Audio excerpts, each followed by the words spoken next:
Welcome to the party. I'm Sam Ekstrom of Locked On Sports Minnesota.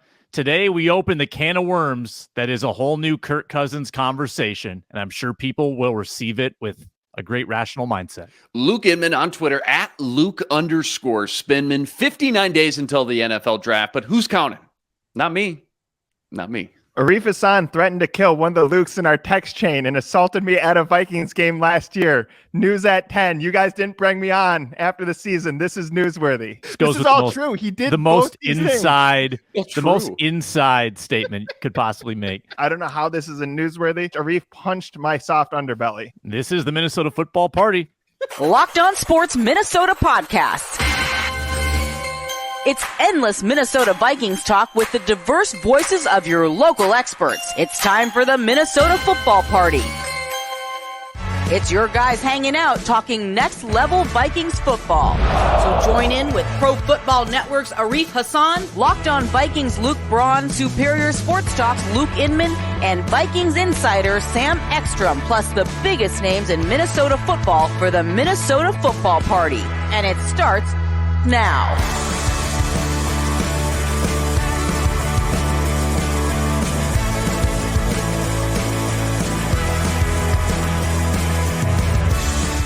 Welcome in. Happy Monday. It's the Minnesota Football Party. Some mixing and matching on the panel today.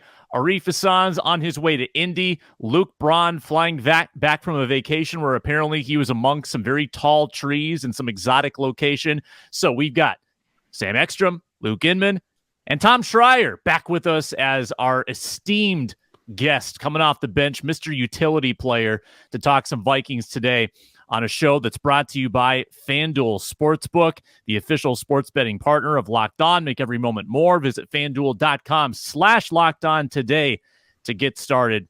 So many ways to find the show on YouTube. Subscribe to Locked On Sports Minnesota, free and available wherever you get your podcasts, and Amazon, Fire Stick, and Roku devices, the Locked On Sports Minnesota app.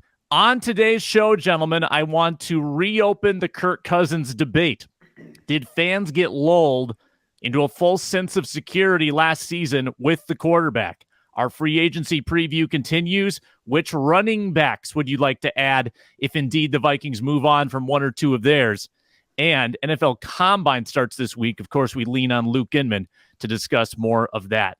Plus, a couple of us won our XFL parlays over the weekend. Yes, indeed. Can't wait to tell you who it was.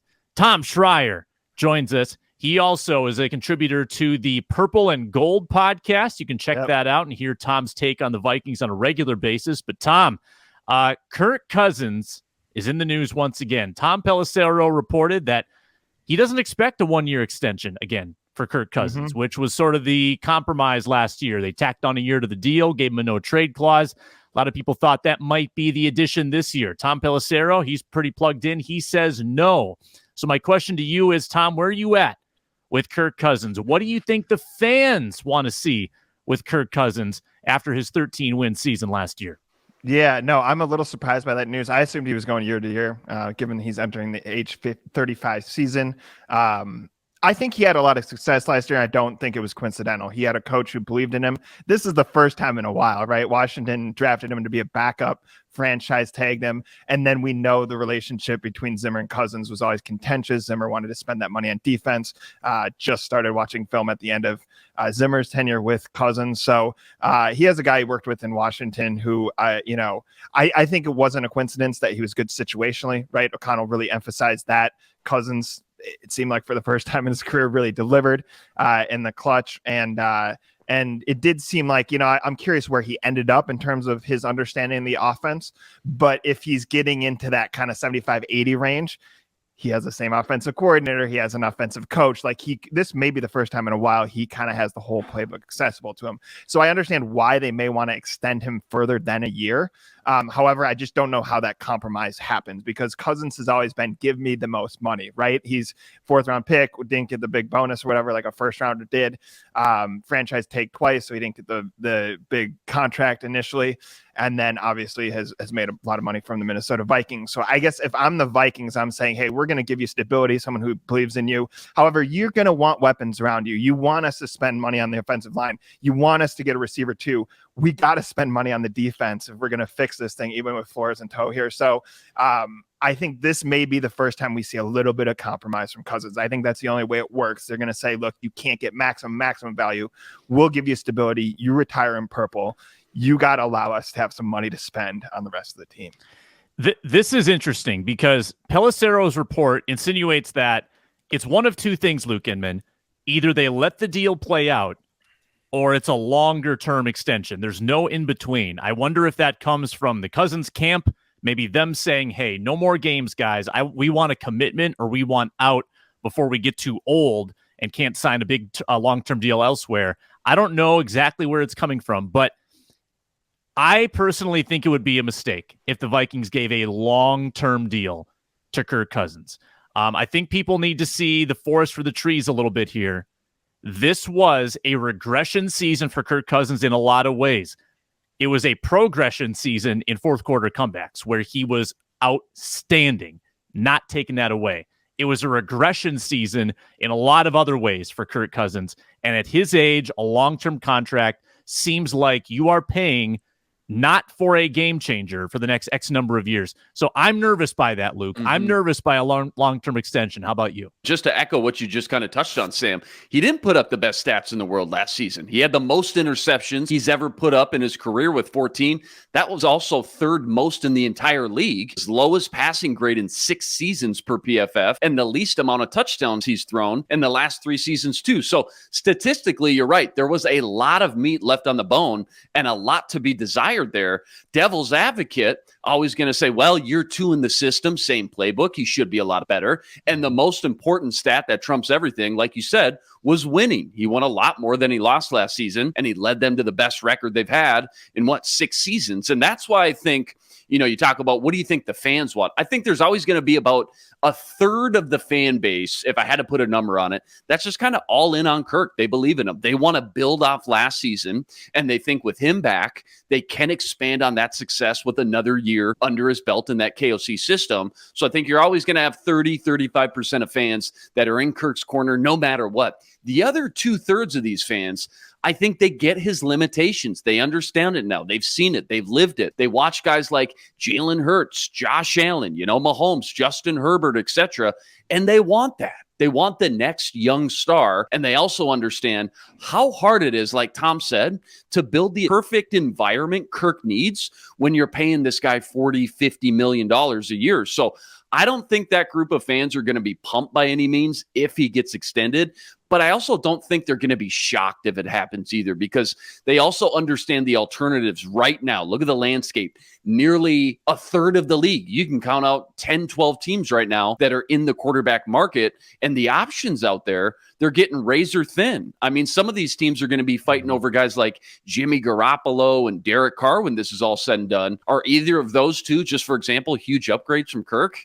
I mean, not really. So if your solution is to, all right, well, let's go to the draft, take a quarterback in the first round. Well, which one? Because there's 5 of them by my count that are worthy of a first round pick. And at least 4 of them are going to be long gone by the time you're actually on the clock at pick 23. So unless you're comfortable taking the Tennessee kid, Hendon Hooker, which I am, but we know that's a conversation for another day. Draft crush. Yeah. Then you're going to have to move all the way up into the top 10 for one of those guys.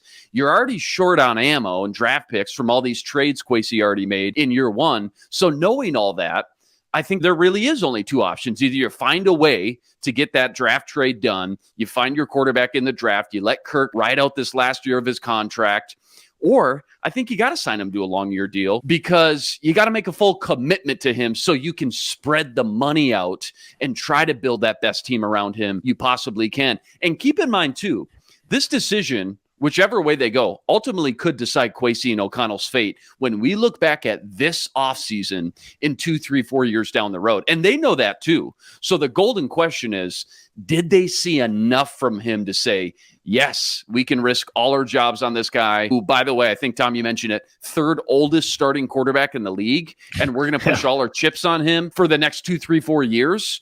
I mean, if fans were running this team, I think we'd all agree we'd be drafting a new quarterback with our first pick. But I also doubt they'll be very surprised when it maybe doesn't go that way. The team signs Kirk to a long-term deal. And the last thing, too, think about this, guys. The Wilfs have been around for a while now. And they've seen the bad times and the droughts with this team, the post-Favre era, for example, Donovan McNabb going 3-13. They know what it's like, too, to swing and miss on a quarterback like Ponder, T-Jack, Teddy they had bad luck on. I mean, they've lived it. They've been in it. And as owners, they might feel like having Kirk just staying competitive is far better than the alternative on swinging and missing on one of those guys in the draft, wasting 3, 4, 5 years of guys like Justin Jefferson in his prime. So you got to keep that in mind too. It's not always just the front office and the coaches who make these decisions. The Wilfs are going to have their 2 cents too. And after the season that they just had last year, a lot of overachieving, a lot of magical endings. Don't be surprised if they sway Kwesi and KOC in that same direction and try to run it back with Kirk and just keep building off this early success they had in year one. Let's go back 1 year, guys. This time 1 year ago, we were all sitting here waiting for the Schefter bomb. We were waiting for Schefter to say Kirk Cousins has been traded to the Miami Dolphins for 2 first-round picks and Tua Tagovailoa. We were waiting for that to happen. It was almost expected. I think last season lulled a lot of fans into a sense of comfort with Kirk because things were good. The results were good. And I do think Kirk probably played even better than his stats would indicate because of his ability to come through in the clutch. But let's sort of take the emotion of the name Kirk Cousins out of it. If there was a player who for 7 years as a starter largely underachieved and disappointed and then had one big outlier season and he was going to turn 35, I think most people would say it makes most business sense to come up with a succession plan. So I'm not saying trade Kirk, but I'm saying that getting the wheels turning on the future, I think needs to happen now. And Kirk can still be your quarterback. But if the choice is long-term deal or play it out, I think you got to play it out. I would have been okay with the 1 year, but if that's off the table, I think you got to play this thing out. And here's the argument that can go both ways, Tom Schreier. One argument is, well, your offense is built for a veteran quarterback. You've got the receivers, you've got the tackles. You need a veteran quarterback who can like guide those pieces and get the most out of them. Or other side of it, you could say, whichever young quarterback comes in here has a great situation. Justin Jefferson will help elevate their play.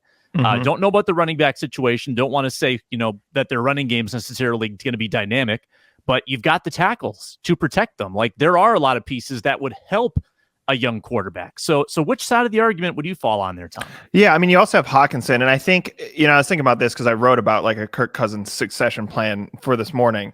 And I think people will initially see this and we know how the fan base splits, right? Someone goes, how could you be thinking about moving on from Cousins after this good season? And you went through all the qualifiers. Other people could be like, how soon can this happen? I guess my point with this is I don't think it happens quickly. We know that the Vikings, if they were going to burn it down, it would have happened last offseason, right? You have this new regime coming in. They may have come in and said, hey, we got to clear this out. We want our own guys. Instead, they said, competitive rebuild, you have enough here.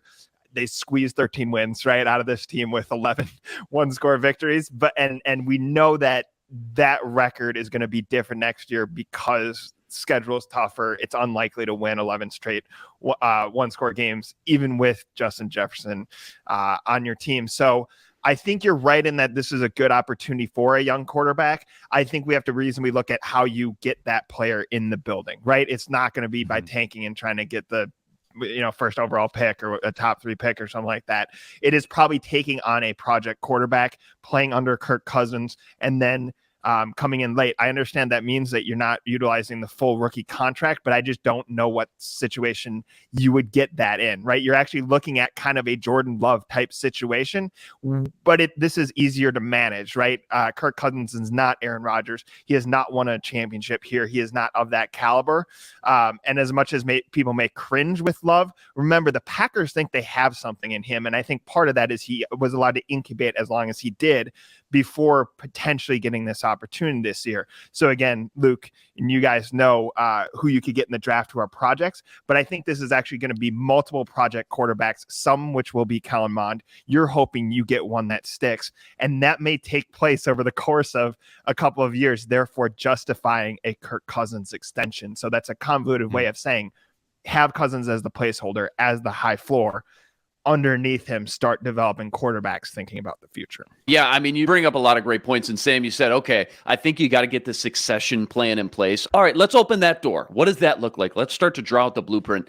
I think the problem that keeps rising to the top is this the year out of all the years we finally decide to pull the trigger and try to get this real succession plan in place? Is this the year we have enough ammo and assets to do it? Your defense is aging and falling apart, already dead last in the league, and half the guys are key veterans that are only getting older on the wrong side of 30. You've got a couple core pieces, right? Like JJ, Hawkinson, Tom brought up, 2 good bookend tackles. But outside of that, not a ton to build on right now either. And the worst part is you're picking 23 and you don't have a lot of draft ammo outside of it. No second rounder, only 5 picks total. So out of all the years, it just doesn't seem like this is the ideal year to go take a swing. And you're right, Sam. You got to have a plan in play. You can't just put the blindfold on and start throwing darts up on the board. You got to be strategic. And with so little assets and ammo to their name right now, it just doesn't seem like the ideal year to go after a big name quarterback in the draft inside the top 10 or top 15, let's say, for example. So that's what makes it difficult.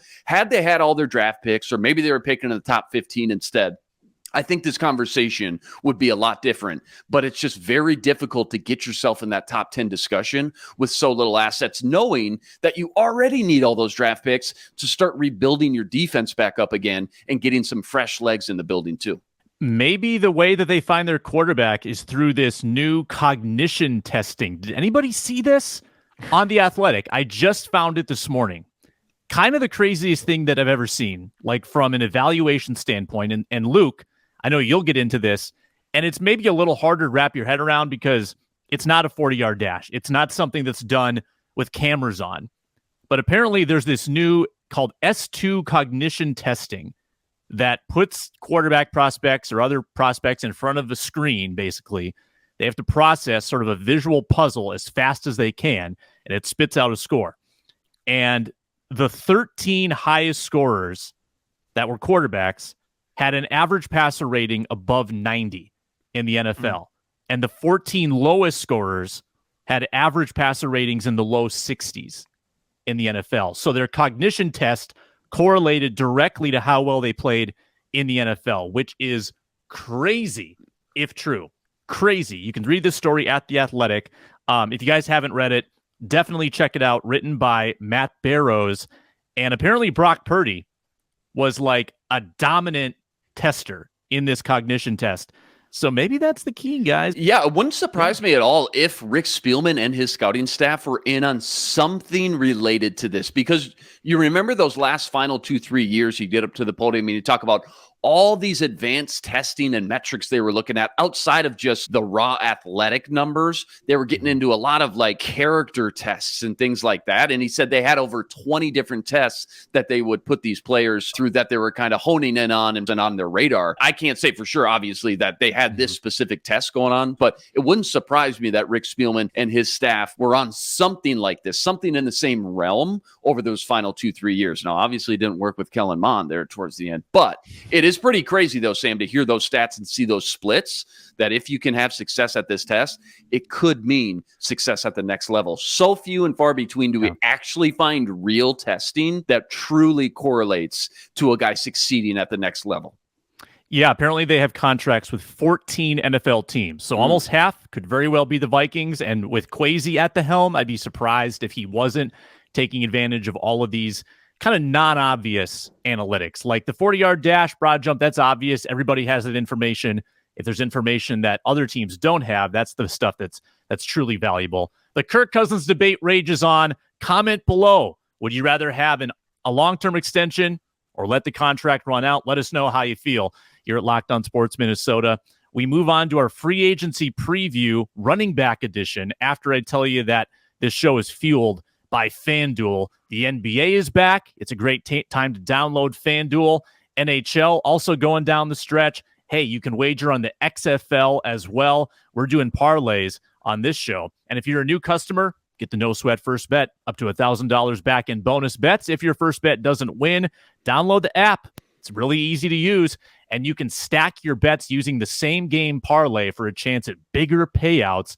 Do it with basketball, do it with football as well. Don't miss the chance of your no sweat first bet up to $1,000 in bonus bets back, whether you win or lose.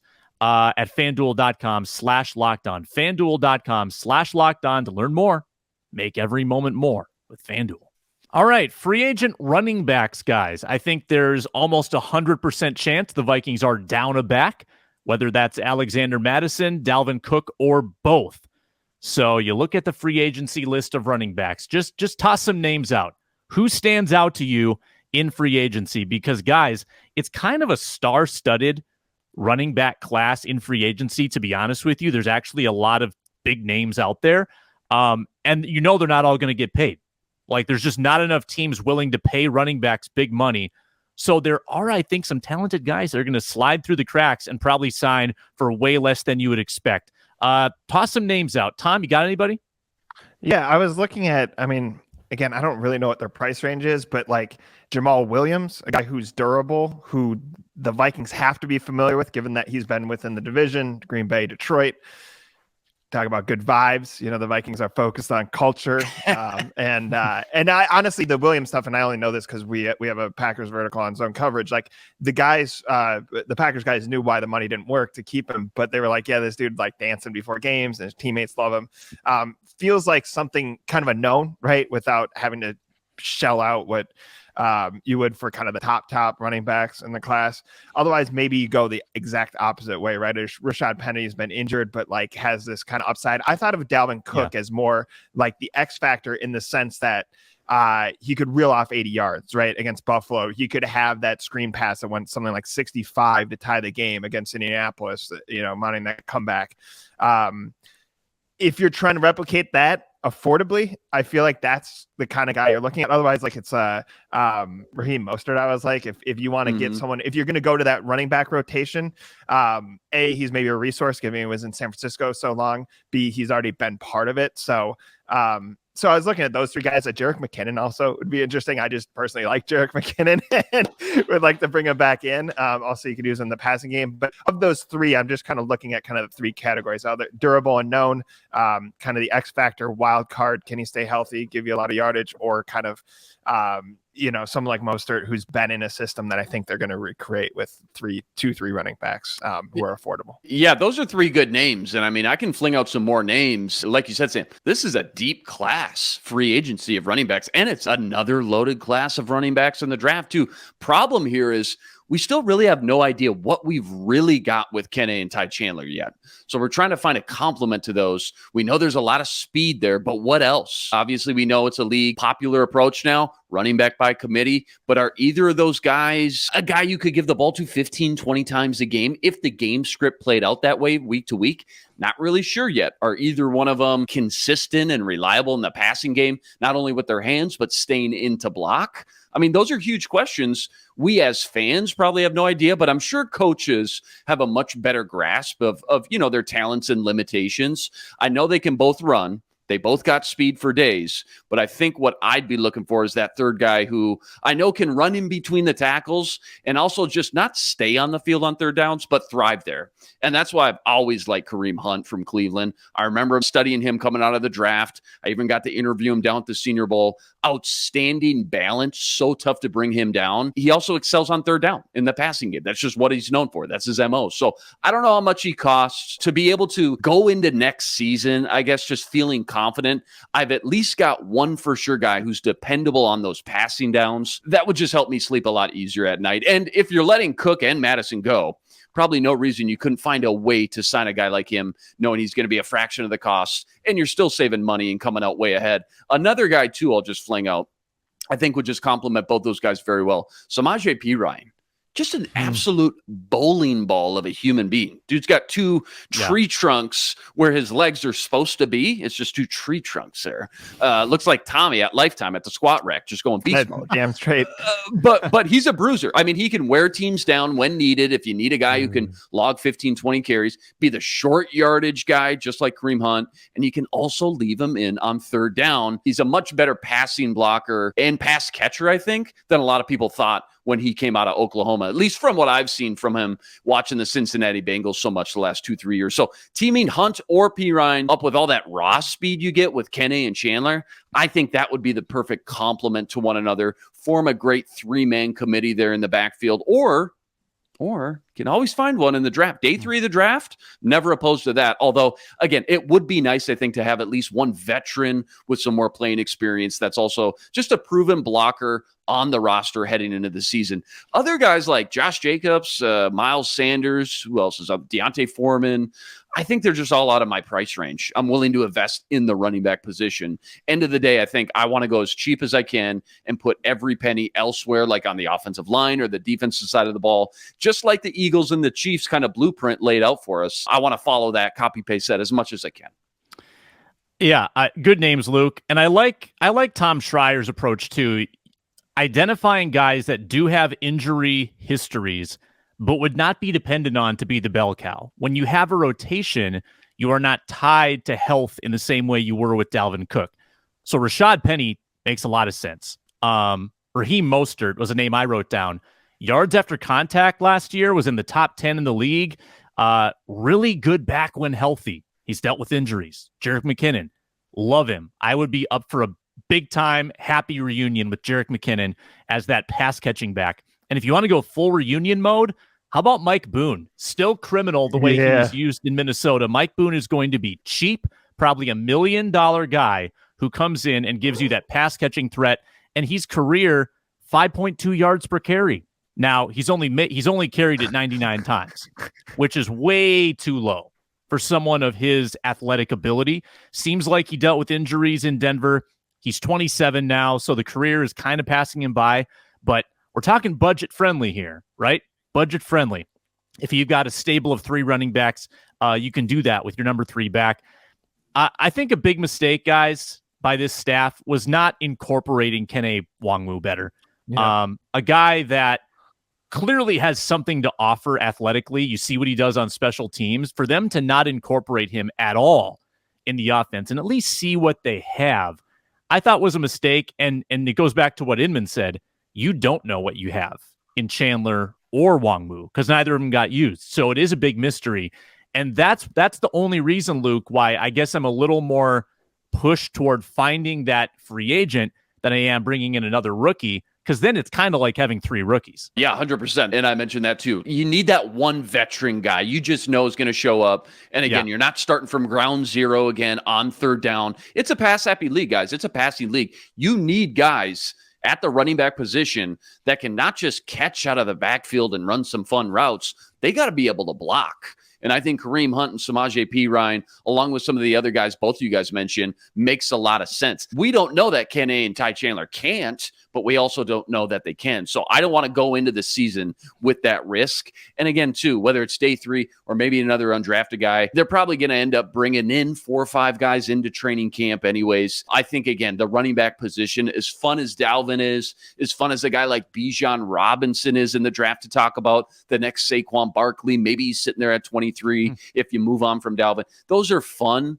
But at the end of the day, again, there's this just new blueprint in the NFL that shows you it's really tough. It's not impossible. The San Francisco 49ers were great with Christian McCaffrey, so it's not impossible. But more times than not, it's really tough to pay that running back position so much money and deprive other positions elsewhere.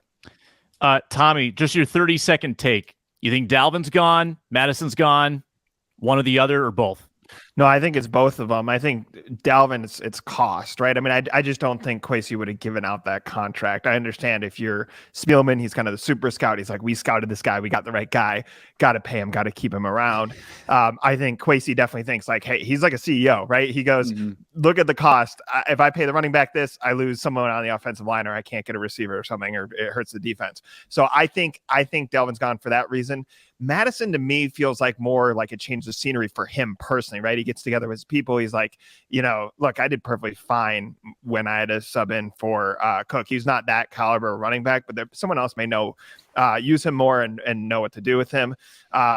And I think you make a good point with the guys. I mean, you can't just turn it over to Kenny Nwangwu and Ty Chandler, but Chandler looked pretty good in the preseason. I know that's a big qualifier. There's not a lot of regulars who play in those games or whatever, especially with 3 games now. But I kind of like what I saw from him. And Nwangwu, it must be just like, obviously he's a great returner, great athlete. It must be something in terms of how he runs routes. He's not doing that right if they're using him in the short passing game, or like he's kind of got the Mattison thing where he doesn't have great vision, right? He kind of just runs towards where he's supposed to go. So something's up with him, because I think Kenny should be incorporated more. He's just such a great athlete. So point is, I think you're getting in that kind of depth, because I think that, the top 2 guys are gone.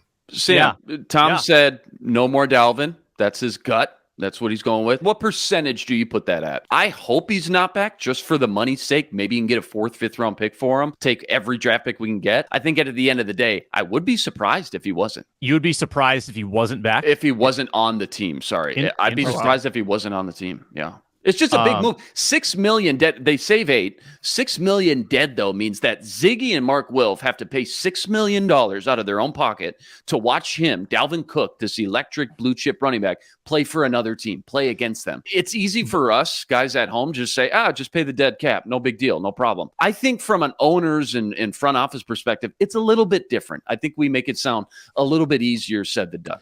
So, okay, but there's 4 guys where you can say the same thing. Thielen, Harrison, za'darius, like all these guys, you can say the same thing about, and you can't physically keep them all.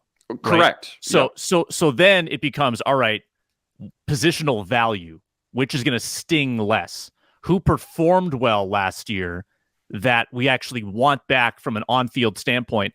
And Dalvin, not only, is there savings attached to Dalvin, but the positional value is low and the performance has been declining. Like all of those, I think, make Dalvin the easier choice to stomach, just personally. So I would say percentage gone, 75. I think he's three out of 4 times he's gone, unless his representation is willing to take a pay cut. I don't think that Dalvin is getting that advice from his representation, from what I understand about that agency. I think he got surgery on his shoulder to prepare himself for free agency so that he was an appealing asset to other teams. That's how I'm reading the situation. Yeah, and I hope you guys are right. I'm on that side of the fence with you.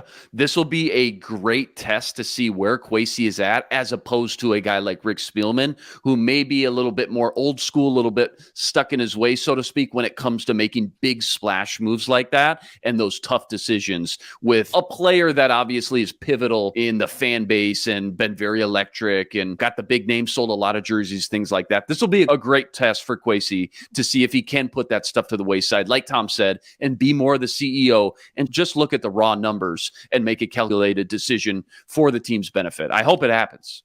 As the league converges on Indy, we're going to get a couple of Luke Inman's combine crushes. After I tell you about a granola bar that I've got a crush on, it's Built Bar. And you can get Built Bar in a myriad of ways. You can get it online, built.com, promo code LOCKEDON15, have it shipped directly to you, or you can go in-store today and get a box of Built Bars at Walmart or Sam's Club. Just head to the pharmacy section. What makes Built Bars so great? They taste great. They're good for you. 100% real chocolate. That's an impossible bonus on top of all the health benefits you're getting from Built Bar. 17 grams of protein, only 4 grams of sugar, and 100% real chocolate. I'm telling you, I don't know how Built does it, how they pack all of that nutrition into flavors like brownie batter, churro, coconut almond, but they figure it out every time and they nail it. It's Built Bar, online at built.com or in store, pharmacy section, Walmart or Sam's Club. Load up on your Built Bars today. All right, Luke Inman, the author of the Locked On Draft newsletter. Got a chance to preview your combine preview. I don't want you to spoil it. I don't want you to give it word for word to us because people got to go read it, check that out. But you've got some opinions on this combine coming up. So, take this whichever way you want to, but I'm interested in guys that you've got crushes on that you want to see in this combine, or maybe some players of interest for the Minnesota Vikings. Take it whichever way you want, but give us and the listeners some education. Combine week, what do you got? You're looking for specific players here, Sam? Yeah. I'll give you one that fits both categories. A guy that I just love and would make a ton of sense for the Vikings, Joey Porter Jr.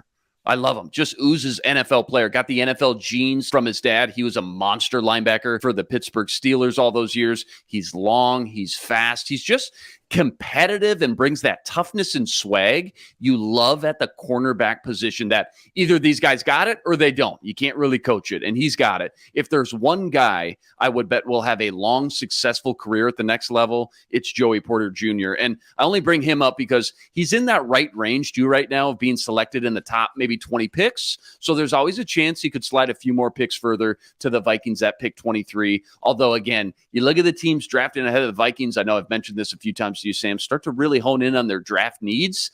There's a gauntlet of teams in front of the Vikings, and they all could be looking at cornerback from about pick 14 to pick 22. So that's going to be tough. Another guy I really like, Trenton Simpson from Clemson. He's another one of these joker linebackers, kind of hybrid. What are you, a strong safety? Are you a linebacker? Are you a nickel corner? You got to have a plan for him before you bring him in, before you draft him. But if used properly, I think it'd be the ultimate weapon, just kind of this Swiss Army knife with his ability. He can blitz, he can tackle, he can cover. In fact, he's going to end up being one of the fastest linebackers in Indy, I'm sure of it. And I really think from what I've watched, this guy has the speed and quickness to almost play cornerback at times if needed. That's how fast this guy is. So adding a guy like that, I think about Brian Flores now in this defense that he's going to install. Having Brian Flores get his hands on a guy like this, I think about the Patriots defense, all those guys up at the line of scrimmage, who's standing, who's coming, who's going. I know Flores would get the most out of him, and I think he's a guy, he could still be there at 23. Combine is going to play probably a bigger factor into where these guys go than it should. It should really be 80-90% all about the tape. These guys put up 3, 4, sometimes 5 years of college tape. That should be the crux of your evaluation. The combine is a great tool to decipher when you got two guys very closely rated and ranked, who you're going to give the edge to. And I think when it comes to the Vikings, what I'll say this about the combine itself, what drills matter most? Because the 40-yard dash is always the fun, splashy thing to watch. It rarely equates to success in the NFL. In fact, did some digging, wrote it in the newsletter, Sam, you saw this. One guy in the top 40-yard dash rankings, top 10 40-yard dash ranks all time at the combine, one guy got a second contract in the NFL. That was Chris Johnson back, 2009, I want to say. So instead, teams like Kwesi, they look at more of these explosion drills like the broad jump, the 10-yard splits, the 3-cone, vertical jump. They want to see that short area quickness and burst because it usually more accurately translates to football speed, just the way the game is played. In fact, if you go back, Lewis Seen, Andrew Booth, Caleb Evans, Brian Asamoah, even Ed Ingram, they all rank near the top in at least one of those explosion drills amongst their peers, amongst their positional group. So pay attention to who thrives in those kind of drills over things like the 40-yard dash if you're looking for specific Vikings targets. Didn't you wrote this in the newsletter? Didn't Kalon Barnes, I believe his name is, isn't he like the all-time record setter in the 40, and he happens to be on the Vikings practice squad? He's an afterthought. Yeah, he's an afterthought. He is number one as it stands now. Yep, I remember when the Vikings picked him up when they were really hurting at cornerback, kind of did some digging, like, oh my gosh, not only is he in the top 10, top 5, he's the guy. John Ross, I think, is 1/100th behind him. John Ross was the previous record holder, if you remember him, wide receiver coming out of Washington. But again, John Ross, first-round pick, all that buzz, all that speed. Didn't pan out. Flopped team to team to team. Chris Johnson, the only guy in there. There will be a second guy. Do you guys have any idea who the other guy right now? He was a rookie last year. He was drafted in the 5th round. He was a cornerback, blazer, incredibly fast for how tall he was. Had a great season with Seattle. Tariq Woolen. He will start to break that trend. He'll get a second contract, but it just still goes to show you that's still only 2 guys that got a second contract in the NFL. So 40-yard dash is so fun. Obviously, it's flashy. You get the Rich Eisen 40-yard dash for the St. Jude's Kids Hospital. We love it. But when it comes to actually being good at the next level, it doesn't always equate to NFL success. Tommy, any juicy prospect takes coming from the Schreier household? Yeah, that's from my whole household. Yeah. Talk to my parents, talk to my sister. No, I think these are more curiosities. I mean, I think I saw it was Matt Miller, I think, mocked Drew Sanders to the Vikings. That stands out just because most people are mocking corners, and I understand why. However, if you look at the Vikings history with first-round corners or high draft capital on corners, hasn't worked out super well, obviously. Otherwise, the cornerback wouldn't be an issue. And I think if you look at teams like, the Niners and the Eagles and some of these teams that built out good secondaries, they did it without using draft capital. So I like the idea of you're going to have to replace Jordan Hicks or kind of functionally Anthony Barr, right? Kendricks is one of those guys who seems like he may be out the door, which is tough from kind of a sentimental standpoint and also because of how good he is. But it just feels like linebacker. We're not talking about that. I thought it was interesting that they put draft capital there. Also, if you're going the project route, I don't know if I love Anthony Richardson. I also think the Vikings need to trade down picks because I assume you're not taking 4 or 5 selections. I'm assuming Kwesi and his group wants more, but like that guy, if you could convince me is a pretty good project, it's like maybe that's the exception. You're not using that first round pick on the defense. You're thinking about the succession plan for Cousins, especially if you can't come to a long-term deal. Yeah, I'm with you, Tommy. Team trade down. Team trade back, stockpile those picks as much as you can, unless you just fall in love with the quarterback. I think Anthony Richardson, by the time this combine and pro day comes and goes, I think he's long gone. Still all aboard on the Hendon Hooker train from Tennessee. Perfect plan with the torn ACL coming off that. He can sit behind Kirk for a year. But unless it's for a quarterback, I think they're just hurting so many areas, both on defense and offense, you could argue and justify. They need more draft picks. Hopefully you can find a trade partner. Easier said than done. Hopefully you can find a trade partner. Stockpile some picks. I think that would make a lot of sense. You brought up Drew Sanders. I don't know who you met. Matt Miller maybe had a mock. Yeah, I think you had him, yeah. Former 5-star recruit, went to Alabama. So, linebacker from Alabama. Played pretty well there. Ended up transferring to Arkansas last year. I watched some tape. It's still early in the process. I got to do a little bit more of a deep dive. He's 232 pounds. Maybe a little bit lighter for a linebacker, I guess. I mean, these guys bulk up, but he's also 6'5". He just looks so thin. Yeah. He just doesn't look like there's much to him. He's got the frame to fill out, but I don't know how long that's going to take. And I don't know, once you add that weight, do you lose some speed as well? So I've seen him mocked. He's one of the top linebackers for sure. Top 5, top 3 linebackers getting thrown out there, along with Trenton Simpson, who I mentioned. I just think linebacker is a position we've seen kind of like running back, where you can find some solid guys. Maybe they're not superstars, but you can find some more than serviceable young guys in rounds 3, 4, and 5. And I would rather wait and maybe target a guy like Jack Campbell from Iowa, Owen Papo. Sam, you and I have talked about him quite a bit. There's a lot of these guys. I think there's a few guys from the Senior Bowl who impressed. Ivan Pace from Cincinnati. Drew Sanders is interesting. I'm glad you brought him up. I haven't seen what all the buzz is about quite yet. But again, it's still early in the process. Maybe I'll be proven wrong even this week at the Combine. All right. So I'm looking at his detailed like snaps by position. Go watch it. Just watch him play. He just looks so thin out there. He just looks like a stick out there. How does this work? He had 9.5 sacks for Arkansas as an inside linebacker. Like as an inside linebacker, that's an absurd number. How did that happen? Like what kind of blitzes? They must have been unbelievable at getting him free, like to get after the quarterback. Because you don't see that. Like think about inside linebackers in the NFL. How many sacks are they getting? 4, right? 5, right? Like, totally. That's just a big number. Totally. Have to watch some of those snaps back because it looks like he's not exactly lining up on the outside very much. Like 4 times a game, 3 times a game, 5 times like it's all inside snaps. So that's curious to me. Okay, Combine this week. Check out Luke Inman's draft newsletter. I'm excited for this next part. Tom, you'll have to sit and listen to me gloat. XFL parlay check-in. I was ripped. Arif was ripping me for not knowing who teams' quarterbacks were, not knowing who teams are even, and he was absolutely right. I don't. But that doesn't mean I can't lead our parlay contest after 1 week. My parlay, Roughnecks, spread, -4.5, covers, defenders, and I didn't even take the spread. I took the money line, the underdog money line, +140. They killed the Vegas Vipers by 12. So that is a +380 parlay win, which puts me in the lead. Luke Braun hit the Battlehawks spread and the Renegades Roughnecks under. He wins at +242. Luke Inman, you dared bet against the other side of my Roughnecks. You took the Renegades. Nah. Nope. Terrible, Kenny. And Just Arif terrible. lost on the Sea Dragons of Seattle because he needs to be a Seattle guy. So he loses as well. So that puts me in the lead. Braun right behind. We'll make our week 3 XFL parlay picks this Thursday on the show. Tom, how many minutes of XFL football have you watched?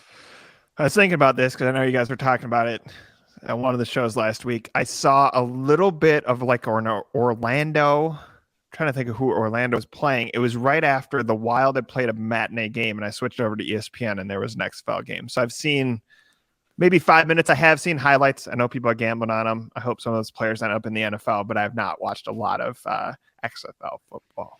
He's downplaying it. Tom goes to Tom's Watch Bar every week. My watch He's bar. named after himself. Yeah. yeah. He gets the table for 30. Hopefully people show up. If they don't, they don't. He spreads out. He kicks back. He relaxes, brings the cooler, Surly's, and he is in it, man. He's hardcore. He's downplaying it right now, Sam. I'm sure there's a Battlehawks watch bar somewhere or a Sea Dragons watch bar. Yeah. Got to capitalize on those St. Louis football fans. Their star, Reggie Wilson, is leading the charge. He's a big Battlehawks guy. This is how we end the show. It's time to tell you who spilled their proverbial drink on the sofa. Get ready for this week's party foul. I'll just jump out and say it. The Timberwolves. The Timberwolves, every time they play, are a party foul. I know it's not football, but it just burns my soul to see what's happened to that team. They're not even going to make the play-in. Dame Lillard is going to single-handedly bring the Blazers above them. Walker Kessler and the Jazz are going to somehow stay in it. I'm so done with that team. I got to double down with you, Sam. Me and my wife were out to eat last night. The Golden State T-Wolves game is on the TV. Yeah. They're up, double digits early on. She says, "Oh, that's good. They're beating Steph Curry, the Warriors, right?" Well, Steph's not playing, but yes, this is good. No Wiggins, no Draymond. No Wiggins. Yep, I go, but this is still good on the road. They need this. Yep, they open the second half with a brutal loss, and they need this. You're right. This is good, but I'm just going to warn you, honey. This is what they do. They get out to the early lead, and then they blow it. They disappoint you. She goes, "No, I don't think so." I go, "Trust me." And sure enough, I'm with you, Sam. I've been over it for a while. I don't know about you, Tom. Do you still have some faith left in this team? It's just so draining emotionally to get your hopes up so high, whether it was all the way at the beginning of the season with the Rudy Gobert trade or whatever it may be. But it's just so draining emotionally to get invested into this team and just be constantly let down. Yeah, I mean, I don't have any faith that there'll be anything. Where last year, 46 wins, and Finch, people trusted. Now that people want him gone, Tim Connolly comes in, makes the big trade for Gobert. I think that's what we call a new ownership trade, make a splash move. It was confounding at the time. It remains a little perplexing why they continue to do that. Something you should know about the Timberwolves: they are better at home than on the road, although they're not great at home. I'm trying to pull up their records here. So Wizards and Hornets prove that wrong. Yeah, 11 and 18 away. Explain this to me like I'm 5. What's the problem? Yeah. The owner, the coach, or they just don't have the talent? Yeah, no. It's just they had a team. So I guess where I was going, they're 11 and 18 away. They play like 7 games at home and 12 on the road. Mm-hmm. So, I mean, this is a tough schedule coming down. Gauntlet. I think in terms of what changed, so Finch is a very much like kind of let it be. Like these guys are pros. Kind of gives them a structure and a system, and is relatively hands-off. That works when you have great chemistry. I do think Patrick Beverley wore on guys last year. However, I think he was an important spark plug for that team. He's gone. you lose something with like Vanderbilt is that kind of guy. I mean, ultimately you made a trade, an all-in trade for Rudy Gobert, and Walker Kessler might be a better player right now. So it obviously is related to the trade, the change in chemistry. Also, they built this team around Karl-Anthony Towns, who's been injured since November 28th. What we have learned since he's been injured, and many people suspected even before he was, Anthony Edwards is the best player. He drives winning for the Minnesota Timberwolves. I know this is a lot of Wolves analysis for a Vikings podcast, but they should have built it, and they should build it around Anthony Edwards. That would mean you can't have two bigs. They clog the lane for him. So it was just a bad trade, and I think this is what happens when you have lack of continuity, is that like you're jumbling around from Rosas, who should have been fired because he had an affair. Then they weren't big on Sachin Gupta, so they go get Tim Connolly, and Connolly goes and trades for a player who is declining and owed a lot of money in his 30s. So yeah, pretty bad trade and pretty bad. Isn't it looking that's a good breakdown, Tom? Herschel Walker-esque more and more all the time, and taking the political subtext out of it. I mean, Herschel Walker isn't even like, it's the connotation's even more negative now than it used to be. But with the way, speaking of Walker, the way Walker Kessler is playing, it's balling out. The value that Jared Vanderbilt brings, that Malik Beasley brings, Naz Reid, and not even did you even need Rudy? Like Naz right? Reid's No, you're right. Yeah. You're right. Just to be clear, so like Vanderbilt and Beasley got traded to the Lakers. However, they got value for those players. I mean, this is Danny Ainge. So Danny Ainge, who kind of built this monster in Boston, is from Utah, and I think that's why he took the Jazz job. And he just, I mean, I think he knew the situation in Minnesota and got a really good deal. The saving grace here, because you're right, these draft picks, if the Wolves, it's like 4 through 13 is really close in the NBA. If the Wolves descend into 13, and I still believe the Wolves will make the play in, but if they descend in that, you're getting into like lottery territory, right? And all of a sudden you are loading up a Utah team that's already relatively loaded up, at least for a team in their state where they traded Gobert and Mitchell. So yes, this has a potential catastrophic element to it because they traded so many picks. You also messed around with a team that was pretty successful last year, and you're supposed to build off of. Yeah, I mean, it is not the worst trade in NBA history, but it is in that range, and at least as it looks right now. And that's with Gobert holding his own with Cat out, right? It's more that like you double down on the bigs because Cat scores, right, and doesn't play defense. Gobert struggles to score, plays excellent defense. So he basically tried to create one player out of two, right? Should have more thought. Like the saving grace of this trade, they just kept Jaden McDaniels. He may not be great offensively every night. He is a defensive monster. Him and Ant locked down Luka and Kyrie after Kyrie. That was fun. Yes, after Dallas traded for Kyrie. They need players like Taurean Prince, like Jaden McDaniels. They're called 3-and-D players, shoot threes, play defense. Those are the guys they need. They don't need more bigs. And I don't know what, because you're right. Naz Reid is a special player. I mean, we're in the should they trade Cat? Do you just trade Gobert? You basically kind of like, you know what I mean? Like bring him back to the store. Cut your loss. Yeah. But yeah, because it's like Ant needs guys who open up the lane for him, shoot around him, play great defense. And would have Patrick Beverly moved the needle at all if they would have found a way to keep him and not trade him away? Here's the truth. I think he wore on him. Again, I think he was a spark plug when they were losing early in the season.